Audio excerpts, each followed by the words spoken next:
All right, I gotta go back up to the dealership.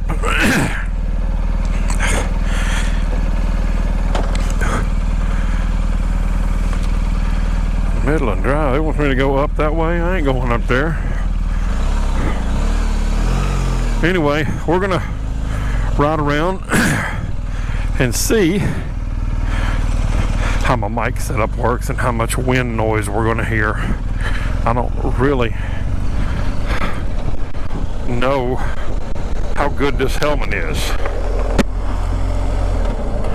So we're gonna find out. Where's my little button? That's open. That's open.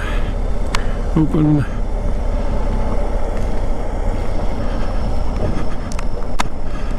And that's open. So we'll ride through town. It may be really, really loud, so I'm gonna have to turn the volume down. But if I turn the volume down, it takes the max lens off, which is kind of weird. We'll go this way. So we'll find out soon enough. When I get back, I will check all the video footage and everything. I want to see if the camera's set right, if it's up too high, if it's pointed down too low, and I'm sure I can do that. But this camera setup I got down here is I'm going to change that. I'm getting another ball and all that stuff, because the one I got on the front here, it's going to move around because it's not set up for a motorcycle. This GoPro down here, get back in there. He's really set up for something else, and it's too wobbly. So I'm going to take a look at the dealership and see if they have anything there I can buy. I do have one coming, but it's kind of short too. I may put him on in front of the nav unit behind the windscreen. I just don't know what I'm going to do yet.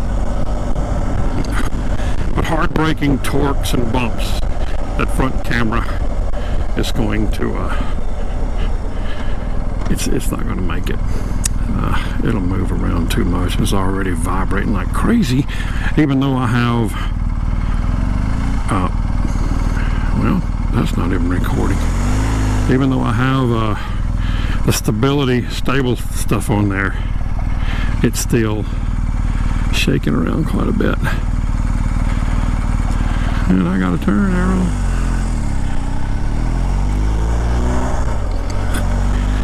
And these roads here in Iowa are, well, I guess they're about as good can be for the snow and the heat. Snow heat causes asphalt and concrete to swell, and you know how all that stuff goes.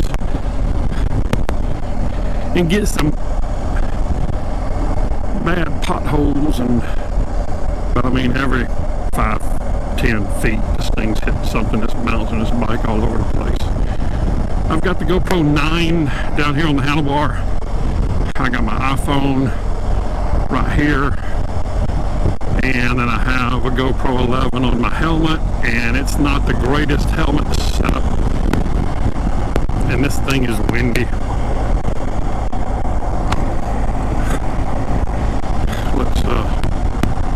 I don't think that's going to help. But I have my Neotech coming in the mail, and it'll be here in a few days, and that thing is extremely quiet. So we'll see how that goes when it gets here. And one thing I have noticed about this local area is these red lights are not set up for people to make it through town.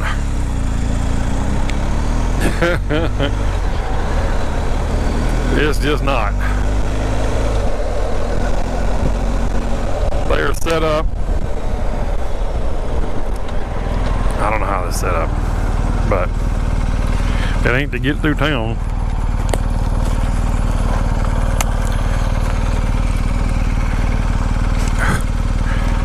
Oh, good lands. I hope it didn't cover up.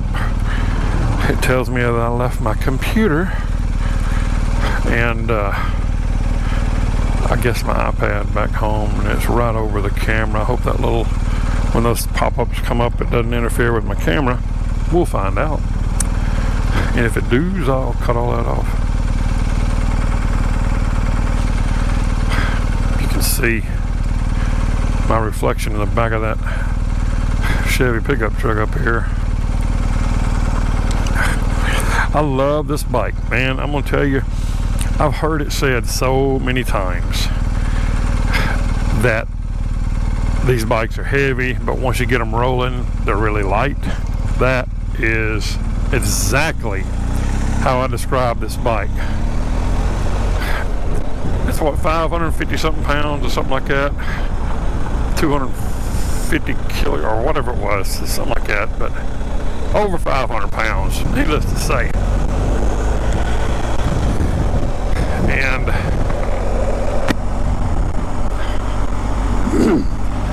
it's got gobs of low-end torque like my Harley.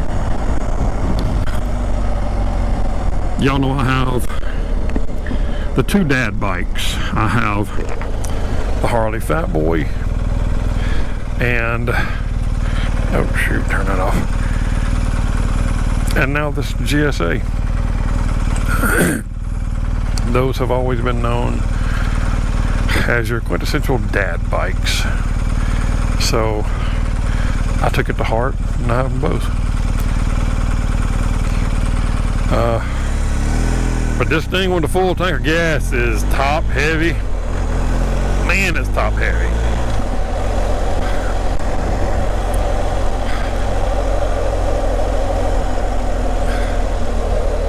But she gets on down the road.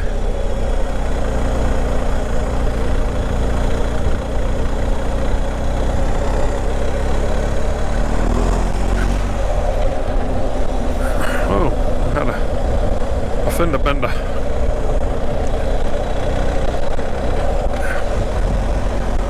back down. I still use the clutch, even though this has the gear shift assist pro in it. It's just old habits. I'm getting better at it.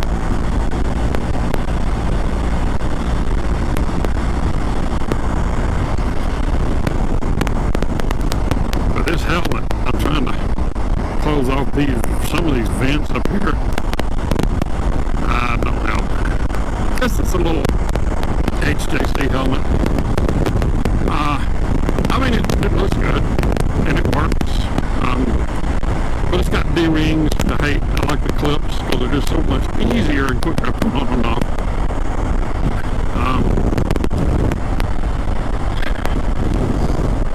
When I bought the bike, I said, I want to see your least expensive helmets. And they had some half shells, and I got a couple of those back home. But I don't like wearing those when I'm in congested areas and heavy traffic and whatnot, because Iowa doesn't have a helmet law, but Nebraska does. And so you gotta have it. And if any of you guys have ridden bikes long enough, you know that it can be very, very dangerous to ride without a helmet. I have done it. Got videos of me doing it. Not something I prefer. On the Harley, I rode without a helmet more than on any other bike I've ever owned, simply because I was puttering around town here and there. And that bike is really low to the ground, and I can flat foot that thing all day long. So I'm not worried about stopping at a gas station or stopping at a red light and then having a bike tip over and fall and sling me off and bang my head. like I did on this one the first night I bought it. Y'all have always heard the old saying, if you own a GS, it's not if you're going to drop it, but when you're going to drop it. And me being a smart fella, I went ahead and got mine out of the way night one. New to this area, came up here, renting a house nearby. I'm working in Omaha, and I rented a house, or a room in a house, and it's on a steep hill, and I wasn't used to it. So, first night on the bike, I'm going back. It's only my second night in that house. And I pulled into the neighbor's driveway thinking it was mine on that hill, and it's almost like a 45-degree incline. And I went to turn back out and put my foot down, and there I was on the sidewalk, and there wasn't nothing underneath my foot. The bike just went, oh, here we go, first fall, and it slingshot me out into the street. My helmet, back of my head, hit the concrete pretty stiffly, but I had my helmet on. Didn't feel anything. And the foot peg had gotten caught behind a piece of cement on the sidewalk. So I couldn't pick it up. It had a full tank of gas in it. And I mean, I was pushing, and a neighbor out there saw it. Come out there, and we turned it a little bit and got the bike up. And I got foot peg scratches all up down my left leg, and my foot swollen. I thought that rub, you know, the marks where the foot peg scratched my leg up might have got infected. So doc gave me some antibiotics, and then I noticed the next day bruising all around the bottom of my foot. That's what the swelling was from. I don't know what, I might have cracked a bone, but it does not hurt at all. So we don't know what I did, but I have full range of motion, no pain. So we're going to kind of go with who knows what I did to it. And somebody else got their little GSA up here.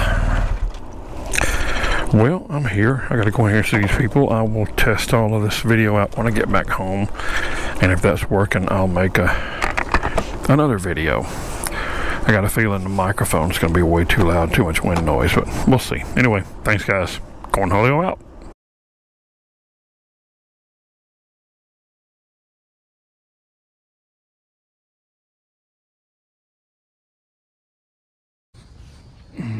Okay, let's take a look at the seats on this 1250Gsa Adventure.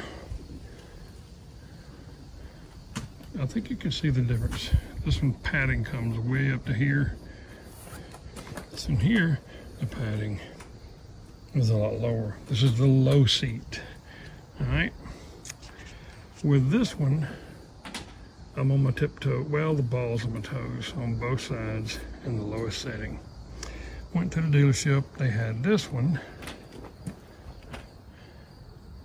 for that price, but look right here. There's a pinhole in it. This is the one they let people try out to see if they like the lowered version, and they could buy this $500 seat versus getting a low version chassis on their BMW. And they were asking full price for it. I wanted to try it out. I picked it up. I said, hey guy, this thing has a hole in it. And I showed it to him, and he said, oh, well, that's not good.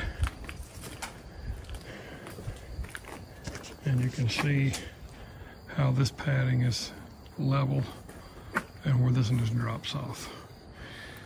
So I said, work me a deal out. I said, because I'm going to have to take that thing off and get that pinhole fixed, or water's going to get in there and it's going to ruin the padding. And he says, what are you thinking? I said, 300 bucks plus tax. And he said, let me go run it by the boss. I don't have the authority to do that. Boss said, go for it. So I got the low seat, $533.99 for $300. Tax was, I think, $21. And now when I sit on it, I am 2 centimeters away from being flat. If I flat foot one foot, the other one, my other heel is like a centimeter to 2 centimeters off the ground. Centimeters are, there's 1, there's 2, somewhere in there. So what, half an inch? I think 2.5 centimeters is 1 inch. So just under an inch it drops it. And I think the specs say that drops it to, this drops the seat 2 centimeters. I'm very, very happy.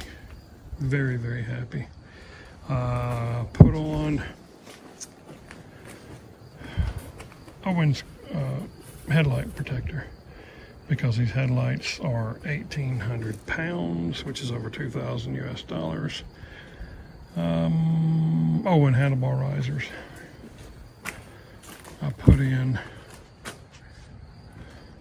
1 inch Touratech handlebar risers, and I bought this little cheap phone, but I can plug it in. I need to get me a shorter cord, but you know, it plugs in here, USB port, and I can charge my phone. It links it up with the nav unit. I got the nav 6. I know people said they're having problems with them. I don't have any problems with it, and I've used it over the last week pretty extensively because I'm in a new area. It is slow to reroute you. That's the one complaint about it. Now, I've got 3 other Garmin's, one on my motorcycle, one in this truck behind me, and one in another vehicle back home. Those 3 are immediate. If you miss your turn and it thinks you're supposed to get off the interstate and it still thinks you're going, all of a sudden it'll blink and it'll realize that you went off the interstate, so it'll reroute you immediately. This one here took about 10 seconds to reroute me, something like that. Which, if you're doing 60 miles an hour, or 70 miles an hour, 80 miles an hour down the interstate, 10 seconds, you cover some distance. And if there's multiple exits, you get the butt pucker. So that's what I've got done on it. I have some stuff coming for it. Screen protector and a screen lock on the TFT, because people are wedging them off with screwdrivers out here. And mine's a metal one that goes, it's got a little hood too, a little sun hood. It goes over the top of it and actually bolts inside. So it's gonna be a booger to put that thing all together. I hadn't bought a kickstand switch guard yet. I'll probably get on eBay tonight and order one. Let me get around here, I'm close to the wall here. But on your kickstand is a switch. Right here, that when you go to, if you're in gear, you got to have the clutch pulled in to crank it, of course. If you're got it cranked and you're in gear and your kickstand is down and you let off on the clutch, it'll shut off. So some of the short riders, way shorter than me, will disconnect that switch so that they can use a kickstand at red lights and stuff like that. I've seen it's pretty funny, but it works. Hey, you gotta do what you gotta do. I do have a protector coming for this. I didn't buy the little cover that covers up this whole area right here, because that doesn't bother me that much. I mean, you can look down through there, you got plenty of wind's gonna come up, and if you put that little plastic piece over here, I guess it'll make it look pretty, but who knows? Nobody sees that but me. What else did I buy for this thing? Oh, I did buy one of the Chinese panniers to go in the back. One of them little $150 boxes that go in the back, and I don't really care. I just want something to put my stuff in. I'll eventually get the Bmw panniers or a different brand. I don't know, one of them. I'll look them all over. I might get more lights for it. I'm not finding I need them. This one does not have adaptive headlights, so it's got the 2 halogen bulbs in there. But man, it throws a light out there good. And then when I turn on my little running light, spotlight, it throws out a very good beam out to the side in the middle, so you can see on the side of the road when you hit high beams.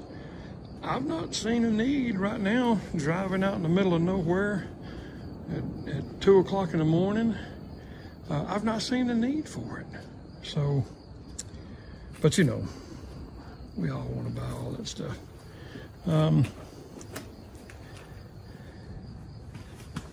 It's got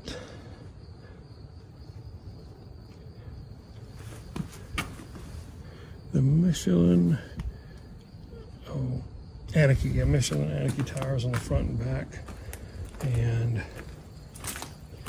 everyone I've spoken to said they are some of the best tires. Oh, I did buy the mud flap to go, the extra mud guard that goes way down in there. I'll have that put on. And I think I bought that little protector to cover this up from rain and your push button, power button on and off. I bought that one. We'll see.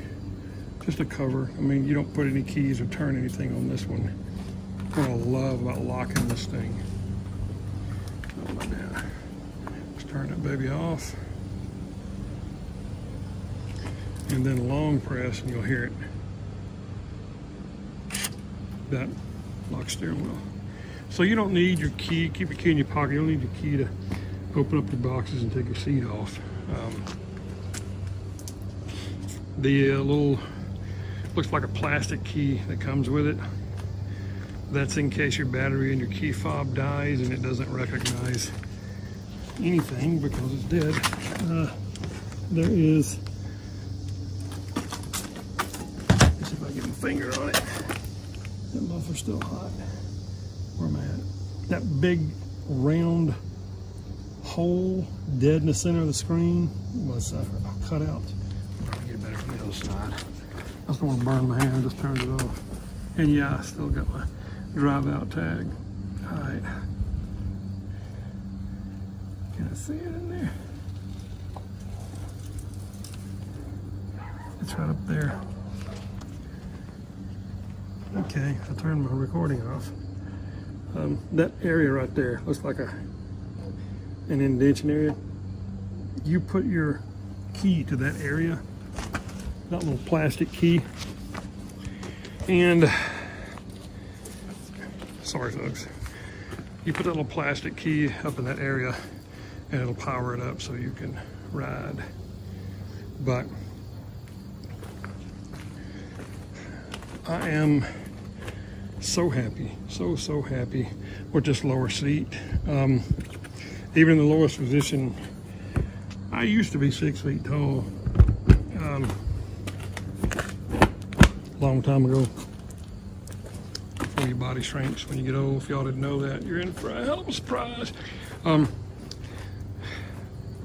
And having the balls on my feet, the only thing that touches the ground, just,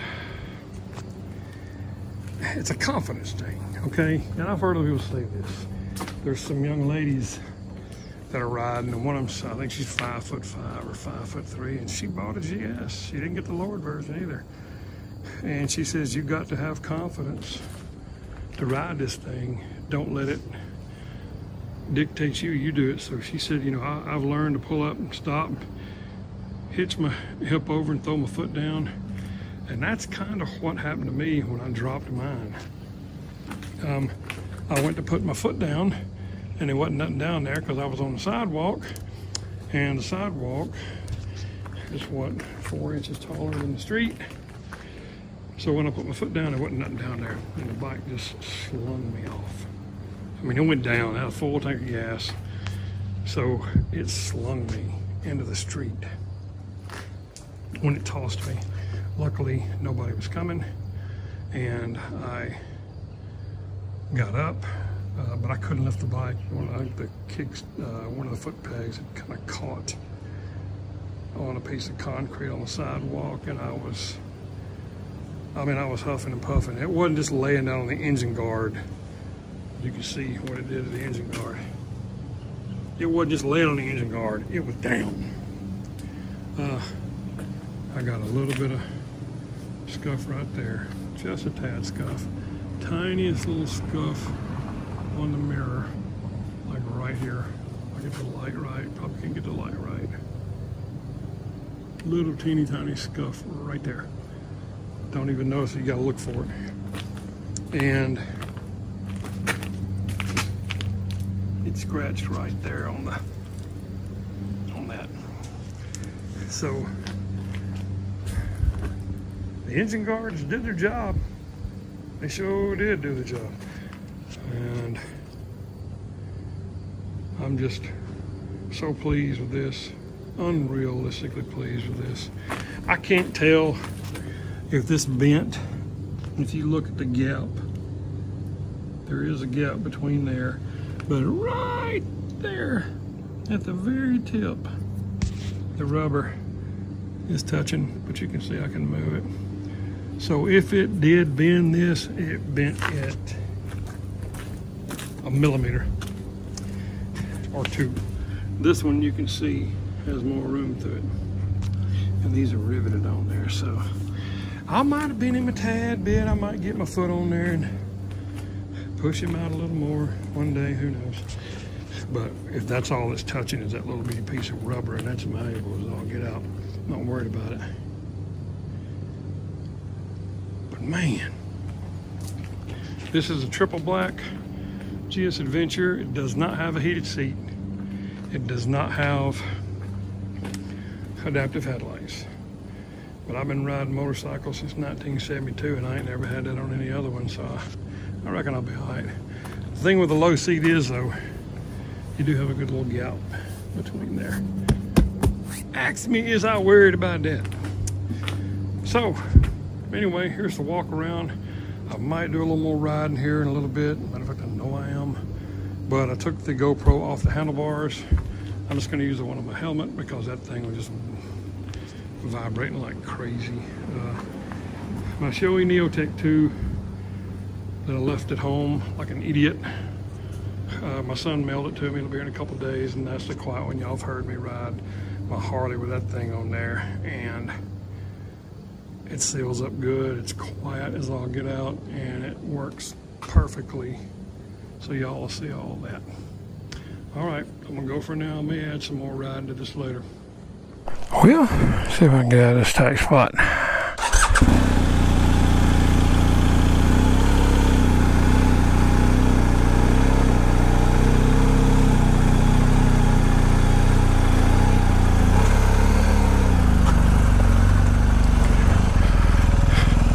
Being able to flat foot this thing sure does make it easier to ride, I can promise you that.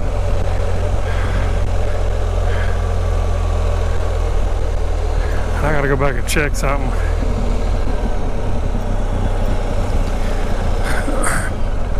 I do want to go up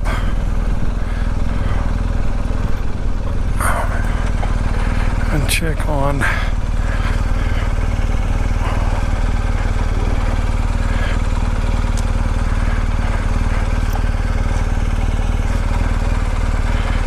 the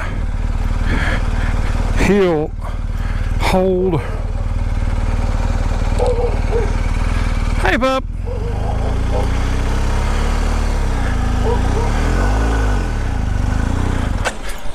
Oh, dang it. Oh, second gear. Would help if I put it in first and start off in first, wouldn't it? Learning a new bike.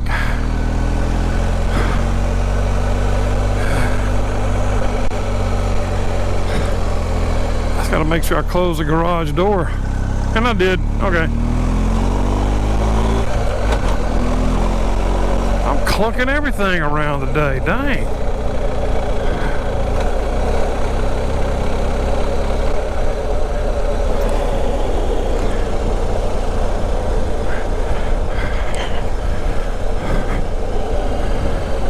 This is a very nice little neighborhood here.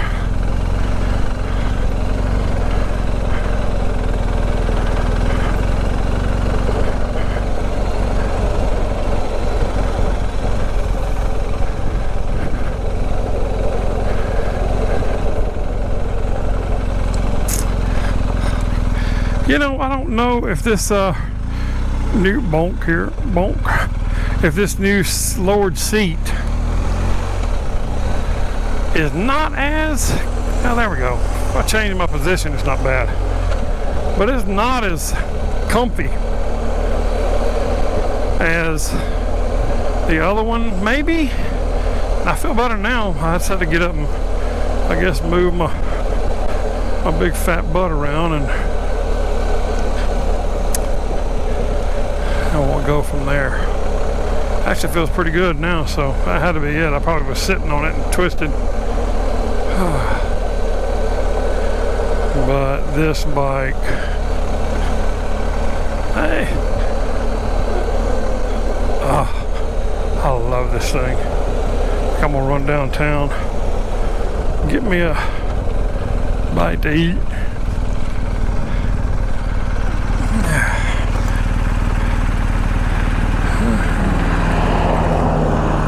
Must be school let out.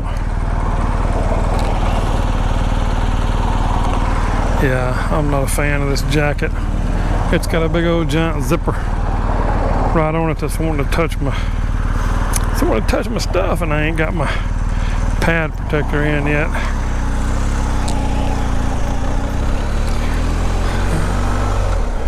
I think it does throw me forward just a tad bit.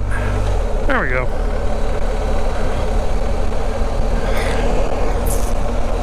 Anywho's,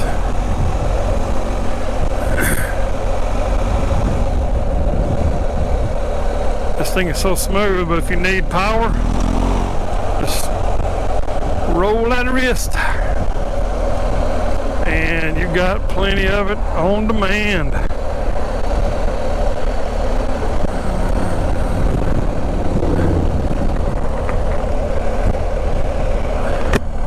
You know, some people like those ape hanger.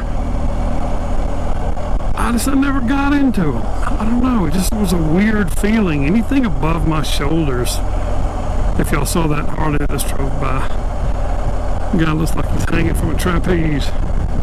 I never liked them. I rode a buddy's bike that had them up about to my eye, and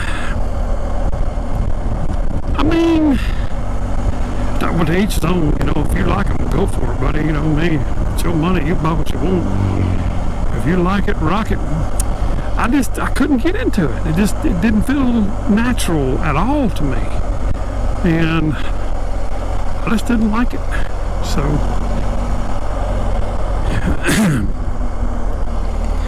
my handlebar, I'm still reaching over to my right thumb to turn the blinker on, because my Harley has, I still got to get this clutch down. I am in a different position on this bike now, but the blinkers on the Harley are on each thumb, left and right. BMW's got the old style that's been around as long as we've had blinker switches. They have the blinker switch, and I got to turn it off. I think it self-canceled one time. I don't remember. Maybe I turned it off and just thought it self-canceled. I'm used to self-canceling turn signals and having a switch on each finger, on each thumb. So I keep reaching over here when I'm going to turn right to my right thumb. And somebody asked me the other day in a video, what do I like better, the Harley Fat Boy S or this Adventure? And now that I got the lower seat and I can get my feet on the ground a lot better, I think this took the edge. That was one of the main things about that Harley, is when I'm sitting on that Harley, I mean, my knees are bent and my feet are flat on the ground. And it's so nice to have that. Now I'm sitting here both feet on the ground. Makes this thing a lot more manageable. Considering I drove it for a week and only dropped it once with the higher seat. I believe there's a guy, excuse me, pardon me, for coughing in your face, but the pollen's bad. There's a guy somewhere around Grapevine, Texas, and around Arlington that did some leather seats for Longhorn Harley Davidson, and that's the best upholstered seats I've seen in my life. I mean, they were black with orange diamond stitching, and the leather was soft, yet firm, you know, which would what you'd want on a motorcycle seat. It's firm enough, but soft and absolutely gorgeous. I mean, some of the prettiest black leather, and the orange stitching set it apart. And neither one of the guys in the office that day could get me his name. So if anybody out there in motorcycle land knows who the guy was that did the upholstered seats in the business and finance offices for Longhorn Harley Davidson off I-20, I guess it's great Arlington area. If you know who did that, drop his name or a way to get in touch with him. You can send me a message if you go to the About. You gotta be on the computer, go to About, and you can look up my information and email and let me know who did that. It was top notch, and I'm gonna send this, if I can find the guy, I'm gonna send this seat to him and let him reupholster this new seat I got that's got that pinhole in it. I just showed that to y'all on the earlier section of the video.